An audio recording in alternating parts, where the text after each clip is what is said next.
Here we have the mayor election report findings for August 4th, 2022 of Washington County, Tennessee, between Joe Grandy and James Reeves. When you look at the first initial page on the left-hand side, all the numbers on the left are Joe Grandy's, all the numbers on the right are James Reeves. Anything you see in parentheses is what Reeves's totals are. In other words, the first one in Freedom Hall is he's lost that particular machine by 26 votes. What you see in the first column is Freedom Hall, 7 machines. Crossroads had 6. Heritage had 10. The reason they had more is, well, one, they had more votes, and two of the machines became faulty towards the end of the early voting, which was machine number 3 and number 4 of that list, and they were replaced with 5 and 6. So that's why you have so many machines at Heritage. But looking at each individual column, if you look at Freedom Hall and Crossroads, you can see Joe Grandy won handily every one of the machines, and it's consistent. This is chaos controlled. Voters go in, they get separated in between machines, husbands, wives, families, and it becomes standardized. It comes pretty close. There's always going to be variations. I mean, you can't predict this, and sometimes there's anomalies. There's not many. There is one anomaly here. When you look at the first two things, the negative 46 at the Crossroads up there, it's kind of doesn't belong. But that's it out of those first 13 machines. Moving on to Heritage, where the problem is.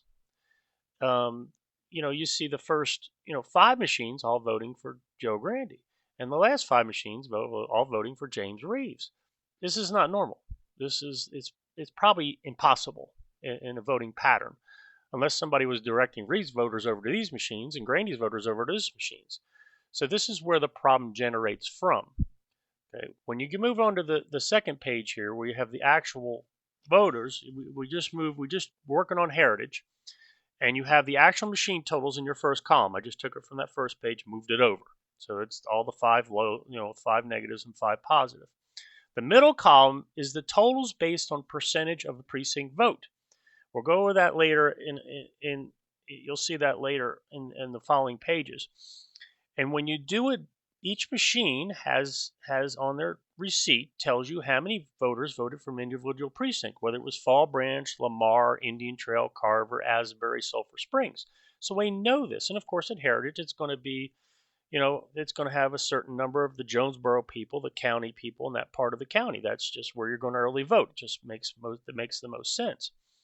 So when you do the percentage of precinct vote, you can see where when you do it, not seeing the grand tabulation there, you see that the machines all turn into positive for Reeves. Okay. And then when the last column is showing you the difference, okay, from what I've understood and what I've talked to recently with some people that are kind of in the know, there's not a lot of official election numbers people, is that 14, 21, 12, 22, 12, 9, and 9, 2, and 1, and 1, you can expect a 5% variation on doing these numbers. Anything over that becomes questionable. You got 2 or 3 machines that are well over. You have 5 machines that are well over that. You got 2 machines at 9%. But look at the bottom 3. That's the most interesting thing. Those 3 machines that the machine says these totals, the percentage based on these totals, those machines are within 2, 1, and 2% of being realistic. As we move on to the next page, I've done the same tabulation for Crossroads and Freedom Hall. In other words, I did all the precinct totals, and we took the numbers out of the machine. First one's actual machine votes. The second one's the actual percentage of votes, and of course the last column is the difference of the votes. And there's variances. There's going to be variances, and like the example on the Crossroads, 2 of the machines are almost dead on. There's another thing too. If you notice, the good math people out there will notice that there's actually more votes in the total based on percentage precinct vote. This happens because at the end of the day, there's undervotes where people don't actually vote for mayor, and there's some write-in votes. It's kind of hard to extrapolate those out. You don't know where they came from. But when you do a total of all the machines, the base number of votes that were moved doesn't change. I've tried it a couple different ways. So when we're looking at these two, Freedom Hall obviously and Crossroads, we just see that, I did the math, and there's the math, and there's some questions at Crossroads, but Freedom Hall's 6 and 7% are too high ones, positive to Reeves, and it's all within a margin. As we move on to the next page here, this is the actual work that was done. There's your 23 precincts.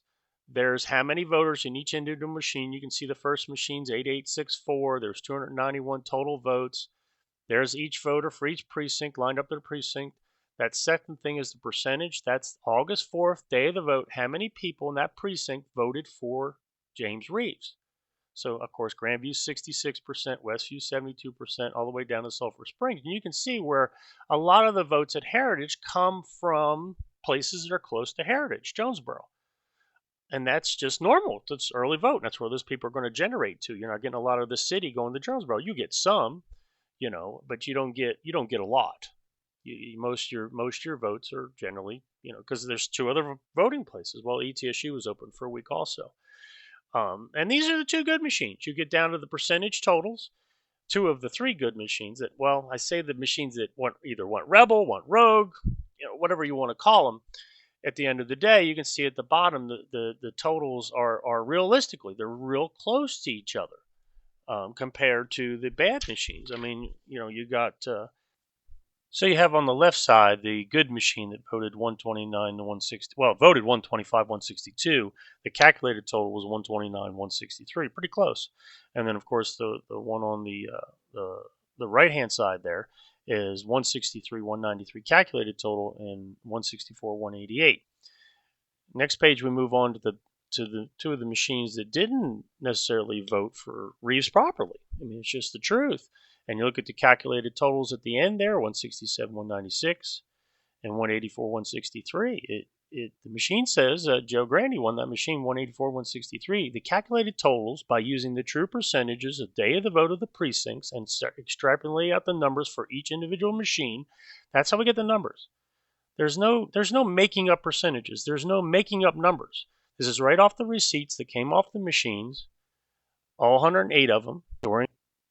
This is just the facts. There's no made-up numbers here. I will do future videos that will, extrapolate and try to figure out what happened, how it happened, what may have happened. But this is just facts, guys. There's nothing. I didn't make anything up here.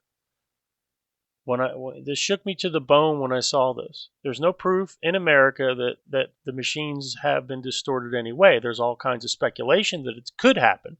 But and figuring out why or how is always a monster. So this is where I'm at, and this is the facts. And if you still have questions, check in the comments there and load them up. If you want to copy the whole report, which is 17 pages, shows all the 10 machines at Heritage, and it shows some of the write-ups of what I think may have happened. But this isn't think here. This has happened. This happened. This is all facts. The percentages aren't made up. The numbers aren't made up. The first few pages, those are numbers right out of the machines, guys. All the people in the precincts, numbers right out of the machines. The truth is the truth.